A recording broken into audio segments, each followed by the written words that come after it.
Joined now, though, in Studio 3 by free speech champion, journalist, Nobel Peace Prize winner, Maria Ressa. In 2012, she co-founded the Filipino news service known as Rappler, which would go on to play a key role documenting human rights abuses from the country's authoritarian president, Rodrigo Duterte. Brought her an unimaginable amount of scrutiny, including many, many criminal charges aimed at silencing her by the regime.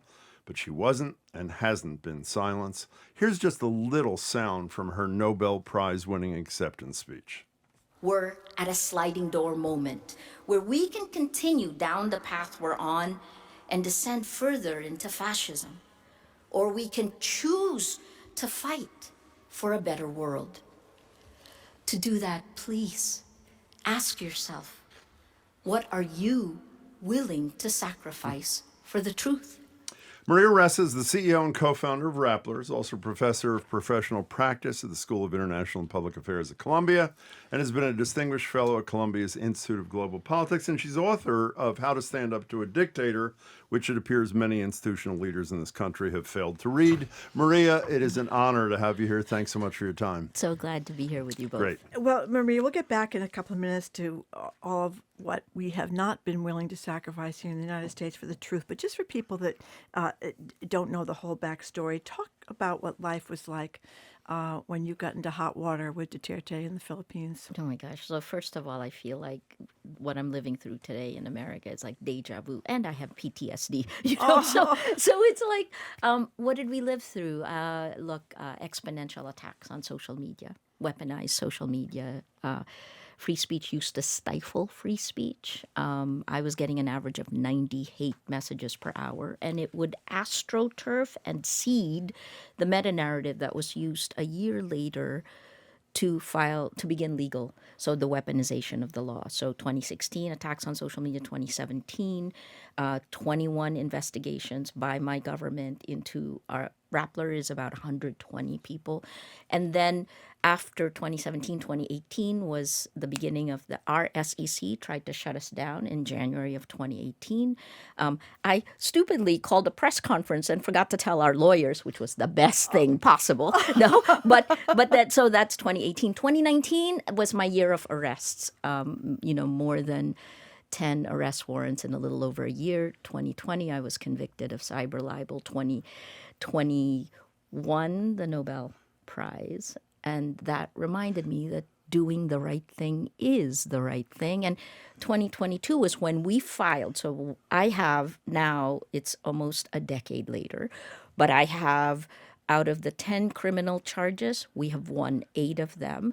The last 2, one is already at the Philippine Supreme Court, which means in order to be here in America, I have to ask my Philippine Supreme Court for approval to travel. All told, those 10 charges carried cumulative sentence of exactly 103 years in jail. So there were moments in time when I was like, I gotta be okay with going to jail, right? But beyond that, it's the violence, and that comes from the tech, because online violence is real-world violence, and women and the fracture lines of society is exactly what that pounds, and that's part of the reason the world is where we are today. Last, right? So I can sound really bleak, but know that after almost a decade, when we had no idea what was going to happen next, when we were ready with emergency plans for everything, in March this year, the ICC, the International Criminal Court, issued an arrest warrant for Rodrigo Duterte, the president who was trying to jail me. He was arrested in March for crimes against humanity. He's now in jail at The Hague, and he is starting trial in September. And here I am in your studio. Before we leave the Philippines and the Duterte regime, in 2017, you met with one of the people you now call the Bro-ligarchs. You met with Zuckerberg because of the impact that Facebook was having on the disinformation campaign. Could you describe that to us? Yeah, absolutely. In How to Stand Up to a Dictator, I compared the 2 dictators I was living with, Rodrigo Duterte, who crumbled our institutions of democracy within 6 months, right? The Philippines has a constitution patterned after the United States. I joke that we spent 300 years in a convent and 50 years in Hollywood. This is our colonial past, 300 years under Spanish colonial rule, and then under American colonial rule for 50 years. So our constitution has an executive, a legislature, and a judiciary. And what we saw happen was, I called it the three C's: corrupt, coerce, co-opt. And a very strong executive co-opted the legislature. And then, the judiciary then was last man standing, but not so well at that point, because if you think about it, the only way institutions stand is by the men and women who have the power to have the courage to stand, right? Anyway, so we'll go back. What you were asking about Zuckerberg. Yeah. Oh, so Zuckerberg was the other one. The Philippines for 6 years in a row spent the most time online and on social media globally until 2021. And Facebook, at the time when I met Zuckerberg, this was in San Jose at the F8 on the sideline. The Philippines at that point was 97% of Filipinos online were on Facebook. Facebook was our social media. Today, like a few years after that, it became 100%. So Facebook is critically important.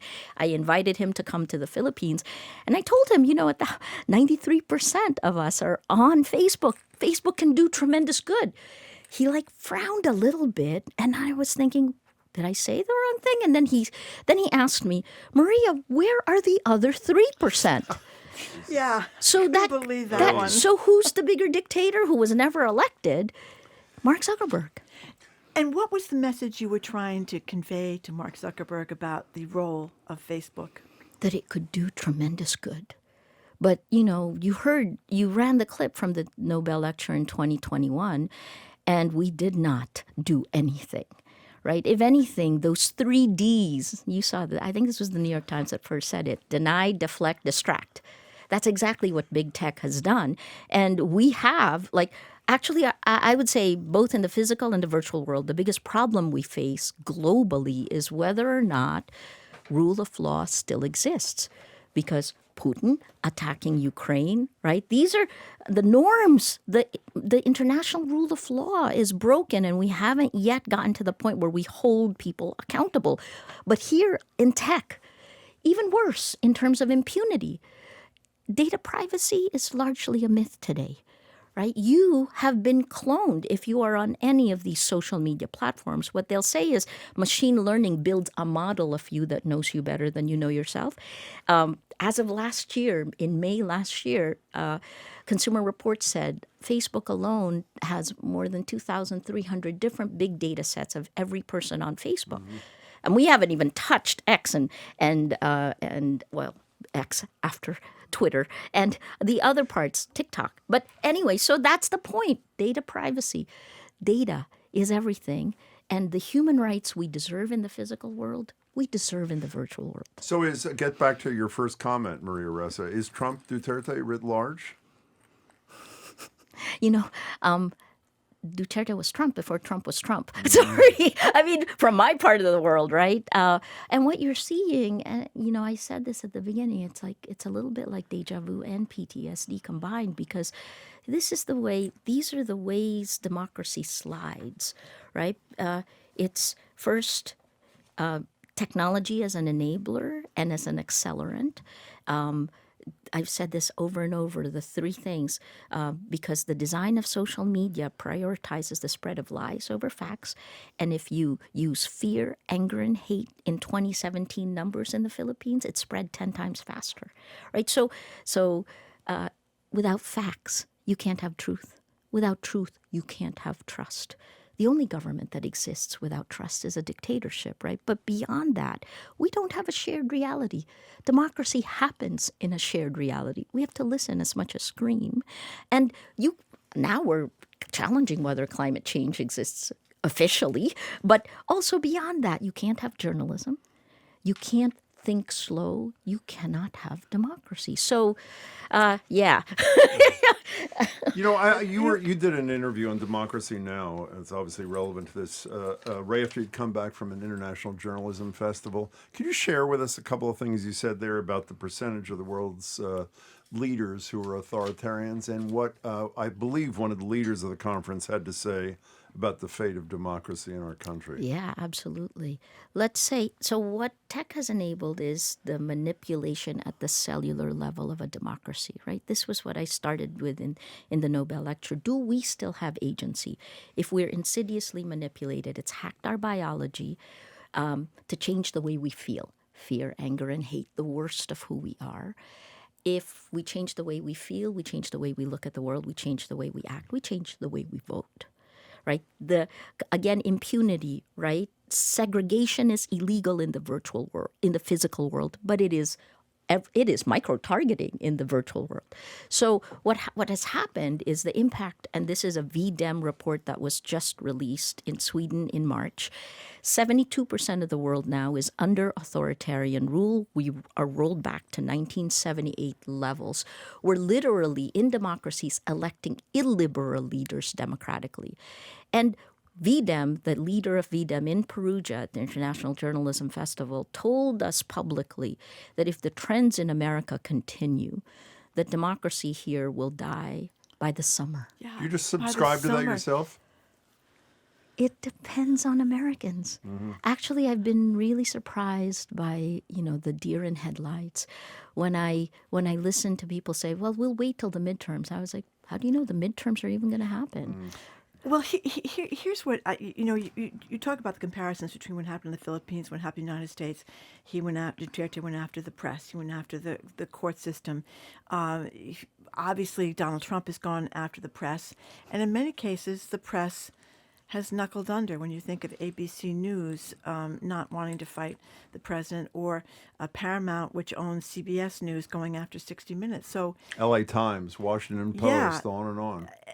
but the courts so far have been standing up, but they're not holding It the wasn't president. designed that way, right? It doesn't happen fast enough. It doesn't happen fast enough, and they're not doing what they could do, which is hold people in contempt for not. The president is defying the court. He's defying the Supreme Court at this moment by not going. They want him to facilitate Mr. Garcia's removal from the prison in El Salvador back to the United States. He's not doing that.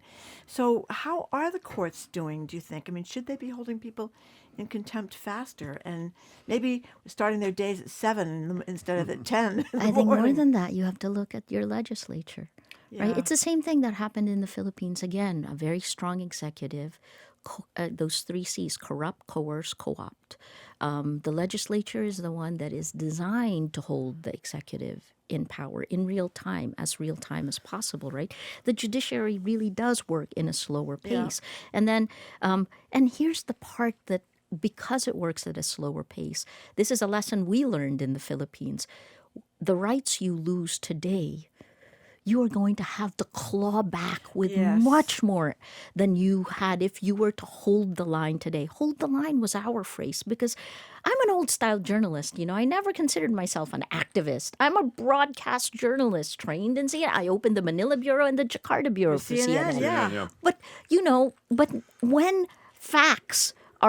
when it is a battle for facts, journalism becomes activism. Let me pull 2 strands from what you said, right? So first, this is the way it works in every other failing democracy globally. And you can look at Hungary, you can look at the Philippines, you can look at Turkey, because there are cascading failures all around. Media capture enabled by tech. After media capture, you have academic capture. After academic capture, you have NGO capture. After NGO capture, you have state capture. And if you look at when an executive uses his power for vindictive political, to gain more power, right? That's state capture, right? We've lived through this in the Philippines, and every step of the way as you go up, crumbling the institutions, silence becomes consent. And I think what our executive in the Philippines realized was that if he can intimidate the people or appoint loyal people who don't know how government works, who are ignorant and arrogant, then he can control it. And Duterte did. He was the most powerful president the Philippines has ever had, even more powerful than our dictator in the 70s. I came to America because martial law was declared by executive order by former President Marcos in 1972, right? So ruling by martial law, again, the Philippines. Oh my God. You have such worried looks on your faces. No, actually, it's funny because this is not a hopeful show for the most part, but to have someone like you, I mean this sincerely, it's one of the reasons we were excited to have you, to have somebody who did decide that she was willing to sacrifice for the truth, sacrifice almost everything, really means a lot to us, and I'm sure to our listeners. Well, I mean, that's true, Maria Ressa. So you're at the intersection of the opposite of sacrifice. You're at Columbia University, which was the first school to capitulate, I think is a fair term. And obviously you come from the media. We mentioned all these institutions.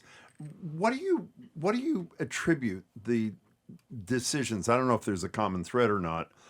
What do you attribute the decisions to bow down rather than to stand up and fight to in all of these incredibly powerful places? So I can't speak for Columbia University, but I will say that capitulate, right? They're all phases in a system of negotiation. And the very first question you have to ask yourself is, how do you negotiate with a bully? Right? This is asymmetrical power. And these are bully tactics. You're seeing this in our tariffs, in the U.S. tariffs, right? But I would say the other part, this is about power and money. And this kind of co-opting of power, right? Understand each step of that is the breakdown of rule of law and the consolidation of power in a very strong executive. And that can work if you're like a really visionary leader, maybe like Singapore and Lee Kuan Yew when he built it. But I don't know if we have leaders like this today. But sorry, so but to by the way, do you respond to think that you said I can't speak for Columbia? You can speak about Columbia. Yeah. They capitulated, my term, and so that they wouldn't lose their $400 million. As of this morning, they haven't gotten their $400 million back. So isn't there a moral to that story? It's a moral every other country has learned. You give a bully a finger, they take your body. I mean, but again, the reason is I think that, have you really heard someone from Columbia University speak? So there are lots of, I think We didn't this hear is Alan the other Garber thing. speak until he was forced out of the closet by his own faculty, we would argue. So this is actually, when you fight a dictator, you actually have to take the risk because if you don't speak, you lose automatically, right? So, but here's the thing. For everyone, it's not just those institutions, it's every single person in a failing democracy. If you do not reclaim your rights, if you are silent, you give consent, and every day you lose just a little bit more. America was most powerful at the beginning, right? Because you had all your rights intact. Now we can have people picked up on the streets in masks, right? So I guess in my thing, I think that, again, my lawyers told me I was crazy. So I don't know if that's crazy or not, but I will say that you hold the line because this is such a pivotal moment. And for Americans who are listening, where America goes, you take the world. Look at what's happened to the world. And the world will, now depending on the leadership of the EU. We're seeing President Macron step up, right? Keir Starmer. Now, what's happening in Canada? They just had elections, right? Rejecting the Trumpy guy. Right. So, America, you got to wake up. Well, okay. So I would like democracy to last past the summer. It would very much concern me if it's gone. So we should hold the line, but regular people, can't do that much, or can they do that much? And should everybody else be holding the line, like the newspapers, like the universities, like the law firms that have knuckled under? So those places have to hold the line. And what does the everyday Joe do? Actually, heroes are not like, the heroes are you, because when it's at the cellular level of a democracy, it is us. So let me give you from experience, right? Here's little Rappler, and I wake up and my president has attacked me on every single media nationwide. I always respected the office of the presidency. So I talked to him like he was Mr. President, right? But having said that, we went out of the virtual world. We moved into the physical world. Exactly what we are doing today at the GBH Media Summit is important because we build communities of action, and the food we feed our communities is journalism. That's the first. And it was so funny because then, the year I kept getting arrested, we kept getting our community rallied behind us. We had like over $1 million I didn't even have a chief legal officer. And the money rolled in when we came under attack, and my sales team was so happy. And I kept telling them, this is not a sustainable business model, right? Getting arrested. But having said that, it's like Robert Putnam and Bowling Alone. Yeah. We talk about it all the time. Go ahead. You have to bring your community together. And I think this is such a pivotal moment. Americans' ideals are why people flocked to America. Did something post-World War II with its power. So the question is, are you okay with the way America has transformed globally? And if you're not, what are you going to do about it? What are your communities? Oh, last, for media, why are you not covering both the corruption and the resistance, the pushback? Those are all happening. Before you go though, you Not deflect. yet. Not yet. You deflect a lot away from you. And by the way, people, if you haven't seen the incredible Frontline piece, 1,000 Cuts, that's what it's called, right? 1,000 Cuts? 1,000 Cuts. About Maria Ressa and her colleagues and whatever. Did you live in fear through this ordeal? And if you did, you're nodding in agreement. How did you fight through that? So the first was, and in the chapters of my book, there's the macro title, but the micro, the subtitle is the personal lesson I learned, right? And one of the personal lesson is embrace your fear. So one of the things, because of course you're afraid. If people ask, are you afraid? Yes. 100 years in jail, I'd be very afraid. But more than that, I live in a country where law enforcement is weak. Our institutions were weak to begin with. And targeted assassinations happen on the street, right? So what did you do? I listed down the worst case scenarios of everything, and then I worked backwards and planned it. And we workflowed it. So every quarter we had a workflow for a shutdown. If a dozen agents came into the room to shut us down, what do we all do? We drilled it. That is in 1,000 Cuts, right? This is, by the way, 1,000 Cuts is how democracy dies. Not Taylor Swift's song, but it's literally like every cut bleeds out, and you have to realize that you're not even going to realize when the body politic is so weak that it dies. This is what happened in ours. Don't sleepwalk into the death of democracy is, I guess, what I'm saying. But I have 4 co-founders. We are all women. We came of age as journalists, as reporters in the People Power Revolt in 1986. Which began that pendulum swing back to democracy. I spent the beginning of my career covering the shift from strongman rule to democracy in Southeast Asia, in my part of the world, ending in 1998 with the end of almost 32 years of Suharto in Indonesia.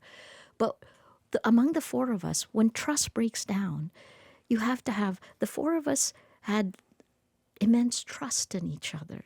And we had no other business interests, but we also had a rule. Only one of us could be afraid at a time. So we passed the fear, Incredible. But it's those.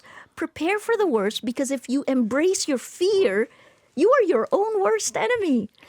Okay, I have one last We have question. 1 I minute know you left. got to go. But, social media, Mark Zuckerberg, we spoke about him earlier, has decided he's not going to fact check anything. So I get texts all day long from people living in this alternative universe. They listen to him, they listen to Facebook, they listen to Fox News, they listen to wherever the President of the United States is lying all the time. So what's to be done about that, this world of guilt and fear and hysteria and lies? I mean, what do we do about social media when the leaders of it are saying, I don't care? This is a corrupted public information ecosystem, the same way that BPL, that you guys are in the Boston Public Library, the government built the library, right? So the question there, and this is happening in Europe, what does a public tech stack look like in the virtual world? Because the ideal thing is that the laws in the physical world are echoed in the virtual world. But because of surveillance for profit, we're manipulated insidiously. 3 years ago, and Rappler is a partner of every single major tech company, including OpenAI, right? Including the LLMs. We haven't even touched that, but the enshittification of the internet literally is happening now, right? A year ago, Shrimp Jesus was trending #1 on Facebook, right? So, I mean, we are going to entertain ourselves to death is part of it. So the question, so 3 years ago, we began to build a matrix protocol chat app. We have elections in the Philippines on May 12th. I'm headed home today. And what we learned is that we need a public space where real people can have real conversations without being manipulated. And guess what? Our content moderation rules are like 10. They're the same things that you have in a public space. You can't scream fire in a theater, right? Those are civil things. And it is working. And my goal here, and again, because I'm tired of fighting Silicon Valley, you really have to look at the underlying philosophy of Silicon Valley because it is against democracy and it is against you, every person on every one of these things. And sorry, take a look. No, don't be No, sorry. take your time. Take a look at your terms. If you're on TikTok, you give away all your data, right? So what do? The Matrix Protocol chat app, we have an MVP in the Philippines now, but it is open source. It's oh my gosh, it's everything I've wanted to be. It protects your rights. There are no insidious manipulation of algorithms. But the last part is, what if we federate it? Connect to a login of a news organization and you federate news globally.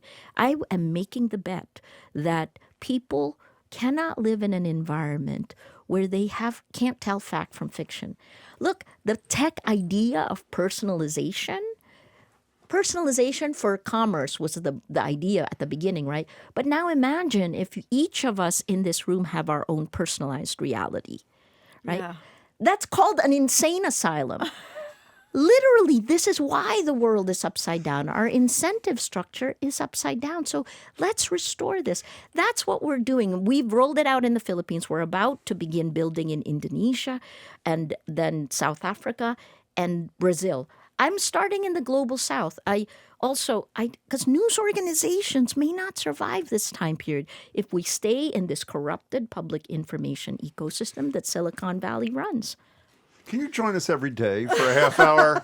Maybe just 20 minutes every day at the time. Maria Ressa, it was so great to spend time with you, and we hope we get to do it again. No, Thanks so much. Thank you for having me. But this is it. This is the moment. This really is. Like, if 2024, with 74 major elections globally, was when we elected our 72% authoritarian, this is the year. So think about it. What's important to you? What are your values? And live it. Maria, we hope to see you soon again. Thanks so much. Safe trip home. Good luck today at Thank the you. summit. It's an honor to meet you. Thank you truly very is. much. Thank you for having me. being Pleasure. here.